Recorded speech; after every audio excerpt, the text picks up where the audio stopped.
আলাইকুম দর্শক এবং শ্রোতা যারা এখনো টিভির সামনে বসে আছেন। বিজ্ঞাপন বিরতি এবং আজান নামাজের বিরতির পরে আমরা আবার ফিরে এলাম লিগ্যাল ভিউ অনুষ্ঠানে। আমরা বিরতির আগে আলাপ করতেছিলাম টোয়েক ইস্যু সম্বন্ধে। তো আমার কলিগ রাহাত চৌধুরী সুন্দরভাবে আলোচনা করতেছিলেন টোয়েক ইস্যুর ব্যাপারে। আমরা এই টোয়েক ইস্যুতে এইটাই কন্টিনিউ করব। সো রাহাত, আপনি যদি আর একটু ডিসকাস করেন আর কি, যে এখন যে টোয়েক নিয়ে যে বিভিন্ন ধরনের চ্যালেঞ্জ হইলো, হাইকোর্টে যাওয়া হইলো, তারপরে আপার ট্রাইব্যুনালে যাওয়া হলো এবং শেষ পর্যন্ত কোর্ট অফ অ্যাপিলের একটা রায় রিসেন্টলি আসছে। তো আমার একটা কলার আসছে, আমরা একটা কলটা নিয়ে নিই। হ্যালো কল, আসসালামু আলাইকুম। আসসালামু আলাইকুম। হ্যালো, আসসালামু আলাইকুম। ওয়ালাইকুম আসসালাম। জি আমার একটা কোয়েশ্চন। জি বলেন, কি কোশ্চেন আপনার? জি আমার কোয়েশ্চন আমি কই আনলে পরে এরপরে ফোন রাখলে কই। ওকে,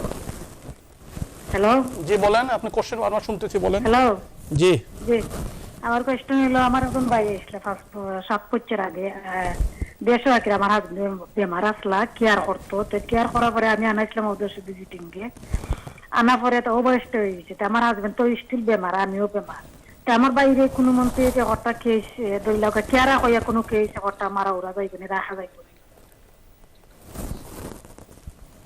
আচ্ছা, আপনারা কেটে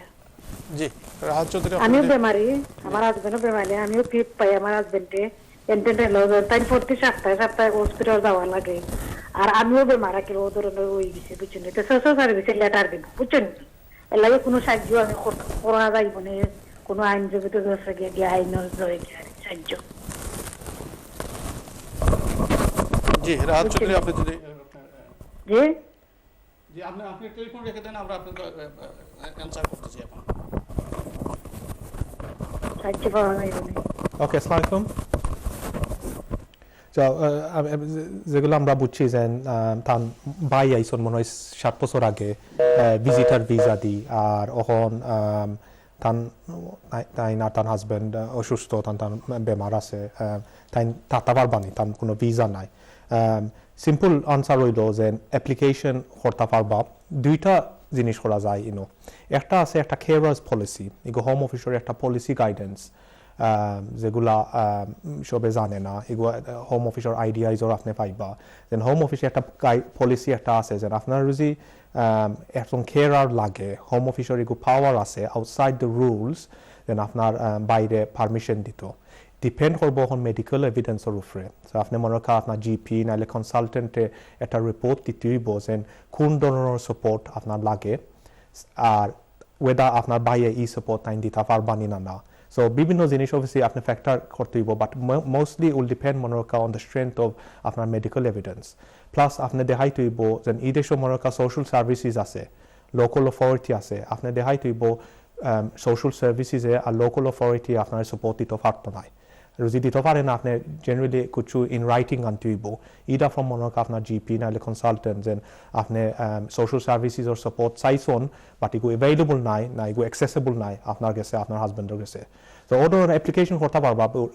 মোস্ট অফ দ্য টাইম মনে রাখা উড ডিপেন্ড অন আপনার এভিডেন্স, যেগুলো এভিডেন্স তার কাছে সাবমিট করেন। এটা মানে স্ট্রেট ফরওয়ার্ড কেস না, স্ট্রেট ফরওয়ার্ড না। সলিসিটর বা ইমিগ্রেশন অ্যাডভাইজার যারা আছে তাদের কাছে ভালো অ্যাডভাইস নিয়ে তারপরে অ্যাপ্লিকেশন। That's right. সো এগুলো স্ট্রেট ফরওয়ার্ড কেস নাই, বিভিন্ন অপশন আছে, অ্যাপ্লিকেশন করতে পারবা, বাট এগেইন উইল ডিপেন্ড মনে রাখা আপনার যেগুলো আপনি কিলাম প্রিপারেশন করেন কেস। আমাদের আরেকটা কলার লাইন আছে, আমরা তার কলটা নিই। হ্যালো কল, আসসালামু আলাইকুম। হ্যালো হ্যালো হ্যালো হ্যালো, আসসালামু আলাইকুম। ওয়ালাইকুম আসসালাম। জি আপনি কোশ্চেন বলেন। জি আমার প্রশ্ন রইল মিস্টার চৌধুরীর কাছে। আমি এদেশে আছি নিয়ারলি 15 বছর ধরে। জি তো আমি 3 বাচ্চা লইয়া বুঝছেন, আর্টিকেল 8 এ আউটসাইড দ্য ইমিগ্রেশন রুলে বুঝছেন পে পাইছি। জি 10 ইয়ার্স রুলে। তো আমার বড় বাচ্চার বয়স 9.5 বছর বুঝছেন, 28 বছর মানে ব্রিটিশ এলিজিবল হয়ে যায় ওদের জন্য। আমার প্রশ্নটা হইলে কি, আমরা যেহেতু 15 বছর চলেন না, মাঝখানে এক্সটেনশন পরে আমরা তো 20 ইয়ার্স হয়ে যাই, তখন কিন্তু আমরা কিন্তু 20 ইয়ার্সের রোড দরটা পারমুনি না, আমরা 10 ইয়ার্স মানে ভিসা এক্সটেনশন করে মানে 10 ইয়ার্স পুরা করার পরে ইন্ডিপেন্ডেন্ট পাই। ওই জিনিসটা আমি ওকে মিস্টার চৌধুরী। ওকে, আসসালামু আলাইকুম। সো আপনার কোয়েশ্চেন হইল বেসিক্যালি আপনার 15 ইয়ার্স ইলেশ ক্লাস হয়, আপনি 20 ইয়ার্স ওয়ার্ক করে আপনি 20 ইয়ার রুটে আপনি অ্যাপ্লাই করতে পারবানি। আনসার হইল ইয়েস আপনি করতে পারবা বাট ইগু করিয়া তো আপনার কোনো লাভ হইতো না বিকজ আমি কই এখানে বহুতটা কনফিউশন আছে মানুষের আপনি যেগুলা আমি যেটা আপনার কোয়েশ্চেন তো আমি বুঝি আর আপনি মনে হয় 20 ইয়ার্স বাদে আপনি সেটেলমেন্ট ফাইল দিবা ইগু রং 20 ইয়ার রুলস এগুলা ইগু বেসিক্যালি আরবার 10 ইয়ার রুটে তারা দিব সো আলটিমেটলি আপনার সেটেলমেন্ট পাইতে আপনার 30 বছর যাইব আরো 10 বছর ওয়েট করা লট অফ কনফিউশন এটা আমরা জানি ফ্রম আওয়ার এক্সপেরিয়েন্স 20 ইয়ার্স হই গেলে আমার সেটেলমেন্ট হই যাব নো 20 ইয়ার্স আপনার যে অবৈধভাবে থাকুন ইগু আপনি আরবার 10 ইয়ার রুটে দিব সো আমার অ্যাডভাইস হইলো আপনি যে রুটে আসেন ও রুটে থাকুকা আলটিমেটলি আপনার যে সময় 10 ইয়ার্স কমপ্লিট হইব আপনি 10 ইয়ার্স পরে আপনি সেটেলমেন্টের লগে অ্যাপ্লিকেশন করতে পারবা জি 20 ইয়ার্স এর एग्जांपलটা যদি আমরা ওভাবে দেই আর কি যে আপনাকে 20 ইয়ার্স এর পরে এক লাইনে উঠানো হলো আর কি like you are on a ল্যাডারে আপনি স্টেপের শেষ মাথায় যাইতে 10 ইয়ার্স লাগবে আড়াই বছর করে করে করে চারবার ভিসা দিবে তারপরে আপনি ইন্ডিপেন্ডেন্ট সো আমি ভেরি ভেরি ক্লিয়ার एग्जांपल মনে আপনি 10 ইয়ার আপনি 20 ইয়ার্স থাকলা অবৈধভাবে 20 ইয়ার্স এর সময় আপনি কমপ্লিট করবা তারা ইনিশিয়ালি 2.5 ইয়ার্স দিব এরপরে another 2.5 years another 2.5 years আর সেই সময় আপনার 10 years হইব আপনার সেটেলমেন্ট পাইবা এরপরে ডিপেন্ড করে মানে অ্যাপ্লিকেশনের সাইজের উপরে হয়তো কোন সময় পাবলিক ইয়া নিতে পারবে না সো যে সময় মনে আপনি যে আপনি যদি 10 ইয়ার রুটে আসেন আপনি নিশ্চয়ই আপনার কোনো পাবলিক ফান্ডস অ্যাক্সেস নাই তো মনে আপনি কোনো বেনিফিট নিতে পারতা নাই সোশ্যাল হাউজিং নিতে পারতা নাই সেম জিনিস হইব আপনার যদি 20 ইয়ার রুটের যে অ্যাপ্লিকেশন করেন সেম কন্ডিশন থাকবো আপনার রিকোর্স টু পাবলিক ফান্ডস থাকতো নাই আপনার রিস্ট্রিকশনস থাকবো সো বেস্ট আমার অ্যাডভাইস হইলো আপনার যে সিচুয়েশন আপনি কন্টিনিউ করিয়া থাকা in the 10 year route okay so mister Chowdhury আমরা যেই টপিক নিয়ে আলোচনা করতেছিলাম আর কি এই টপিকটাই আমাদের অনেক এখানে আসার আগেও অনেকেই আমার সাথে আলোচনা করতে যাতে আমরা এইটার উপরে একটু যতটা ডিটেইল পারা যায় আলোচনা করি আর কি সো যদি আপনি একটু এটা কন্টিনিউ করেন I think আমরা because of time is an issue so let's আমরা যেগুলা কেস এগুলো হইছিল recently Ahsan and others Court of Appeal যেগুলা রায় দিছে is a very very important judgment আমার advice হলো everyone to read it যদি আপনি TOEIC victim or not a victim আপনার কেস জিতিছন আর ইসন read that case because the judgment is very thorough judge very clearly রায়ের মাঝে লেখিয়া দিছন যেন আপনার রেমেডি কিতা আপনার অপশনস কিতা আমরা দুইটা অপশনস আমরা কইতাম পারি যে ইন টার্মস অফ অ্যাপিলর রাইটস একটা ক্রুশিয়াল আমরা জানি আমরা ক্লায়েন্টের লগে আমরা জানি হোয়াট হ্যাপেন্স ওয়াজ হোম অফিসে সেকশন 10 ডিসিশন গিয়া তারা হয়তো যেন লোক তুমি বাংলাদেশ তো নিয়ে অ্যাপিল করো ও তোমার দেশ তো নিয়ে অ্যাপিল করো দেশ তো নিয়ে বারোয়া অ্যাপিল করো জি জি ইন কান্ট্রি অ্যাপিলের রাইট একটা আছে ইন কান্ট্রি অ্যাপিলের রাইট আমরা জানি আউটটা আছে আউট অফ কান্ট্রি অ্যাপিলের রাইট এটা TOEIC কেসও আমার যেগুলা এক্সপিরিয়েন্স আর আমরা দেখছি ফ্রম আওয়ার প্রফেশনাল ক্যাপাসিটি যেন হোম অফিসে out of country appeals right দিত এটা বেসিক্যালি এগুলো একটা তারা একটা ডিসিশন নিছে অন দ্য বেসিস লোক তুমি যদি মনে করো তুমি ইনোসেন্ট তুমি গিলটি নাই ভলান্টারি তোমার দেশে যাও নাইলে আমরা রিমুভাল হব জরুরি যাতে আমরা ডিপোর্টেশন হব রিমুভাল হব তো হাইকোর্টের তো কয়েকটা কেস এরকম বলছে আর কি যে হাইকোর্টের তো নরমালি হলো পেপারের উপরে তারা বিচার করে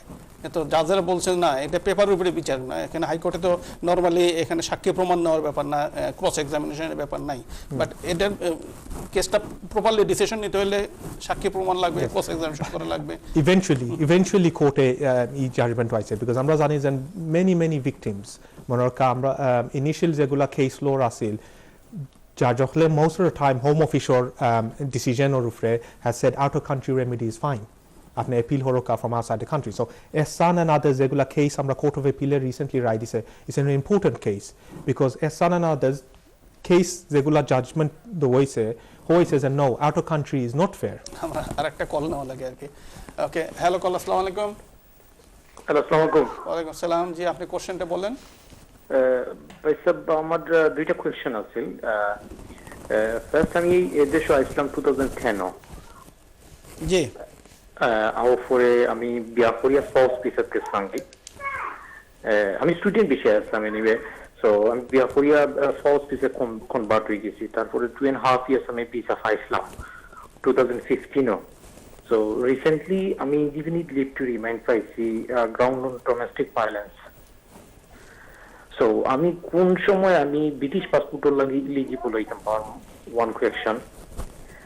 এন্ড আমার যে ইনডিফিনিট লিভ টু রিমাইন্ড দিছে খাটোর মাঝে একটা এক্সপায়ারি ডেট লেখা আছে 2014 সরি 24 এটা কিতা মিন করে আর যেহেতু আমি TOEIC ইস্যুতে আছি আমার ব্রিটিশ পাসপোর্ট অ্যাপ্লিকেশন করলে কোনো এফেক্ট আইবনি TOEIC কোনো ইস্যু আপনার মতো থ্যাংক ইউ আপনার কোশ্চেন আপনি কথা শেষ তো আপনি এখন ফোন রেখে দিতে পারেন আমরা আপনার উত্তর দিতেছি আর কি সো দুইটাই Okay, sir. হ্যাঁ দুইটা ইস্যু আর কি উনি স্টুডেন্ট হিসেবে আসছিলেন আসার পরে এখানে বিয়ে করছেন বিয়ে করার পরে প্রথমে 2.5 বছরের ওনাকে দেওয়া হয়েছিল এরপরে আবার ফ্যামিলিতে ঝামেলা হয়েছে ডোমেস্টিক ভায়োলেন্সের বেসিসে উনি ইনডেফিনিটলি পেয়েছেন আর কি সো এখন ব্রিটিশ সিটিজেন হলে একটা কোশ্চেন আর একটা হলো টোয়েক ইস্যুতে ওনার কোনো অসুবিধা হবে কিনা প্লাস হলো ওনার কাটের ভিতরে লেখা হয়েছে 2024 সো ইনডেফিনিট লিভ দিল আবার 2024 লিখলো তো ব্যাপারটা একটু যদি Okay, খোলাসা so, করেন so আমরা পয়েন্ট বাই পয়েন্ট আমরা ডিল হয়েছে পয়লা কোয়েশ্চেন যেগুলা মনে রাখা তাই ব্রিটিশ পাসপোর্টের লগে কোন সময় অ্যাপ্লিকেশন করতে পারবা আমরা ক্লিয়ারলি হইতাম পারি যে আপনি ব্রিটিশ পাসপোর্টের লগে ডাইরেক্ট অ্যাপ্লিকেশন করতে পারতা নাই পয়লা ন্যাচারালাইজেশন অ্যাপ্লিকেশন করতে দিব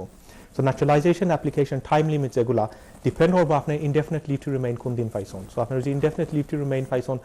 12 months ago সো 12 মাস হয়ে যায় রুজি 1 বছর হয়ে যায় রুজি আপনি অ্যাপ্লাই করতে পারবা অ্যাজ লং অ্যাজ আপনার 5 years রেসিডেন্স আছে এই দেশে 5 years residence plus আপনার indefinite leave to remain 1 বছর থাকতে হইব plus obviously other requirements আছে আমরা জানি ইংলিশ ল্যাঙ্গুয়েজ আপনার character but in terms of application কোন সময় করতে পারবা কতদিন অ্যাবসেন্স থাকে এই দেশ থেকে এটা সো অ্যাবসেন্স যেগুলো আপনি 12 months এর ভিতরে আপনি 90 days ওর বেশি থাকতে পারতা না আর 450 days over the 5 year period but application as long as আপনার indefinite leave to remain থাকে for 1 year আপনি having question যেগুলো আপনি করছেন even though আপনার ওয়াইফ কি ব্রিটিশ হইতা পারেন আপনার তো ইনডেফিনিট লিভ টু রিমেইন পাইছেন আপনার ডোমেস্টিক ভায়োলেন্স হিসাবে তো আপনি 1 year ওয়েট করতে হইব বিকজ আপনি মনে করেন যে আপনি সেটেলমেন্ট পাইতো অন দ্য বেসিস অফ আপনার স্পাউস ভিসার ন্যাচারালাইজেশন আপনি 12 দিন অ্যাপ্লিকেশন করতে পারবা বিকজ 1 বছরের আইএলআর লাগে না so indefinite leave to remain 1 বছর লাগে না যদি আপনার ওয়াইফ ব্রিটিশ বাট আপনার যে সিচুয়েশন আপনি ডোমেস্টিক ভায়োলেন্স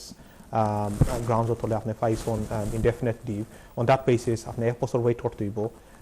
আর আশা করি আপনার 5 ইয়ার্স রুটে পড়তেছে 3 ইয়ার্স রুটে পড়তেছে না 3 years রুটে এগুলো ন্যাচারালাইজেশন হইতো না সো 5 year রুটে বাট যতটুকু ফ্যাক্টস আছে 2014 মনে হয়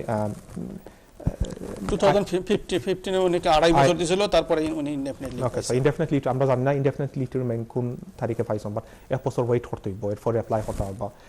সেকেন্ড কোশ্চেন হইলো কার্ড যেগুলা তারা দে বেসিক্যালি ইগু তারা 10 বছরের লগে কার্ড দে ইগু নাই যেন আপনার 10 বছর ধরে ইনডেফিনিট লিভ টু রিমেইন আছে ইনডেফিনিট লিভ টু রিমেইন হইলো আপনার কন্টিনিউয়াস থাকবো ইগু মনে হয় দেখা একটা ক্রেডিট কার্ড আনলে একটা এক্সপায়ারি ডেট থাকে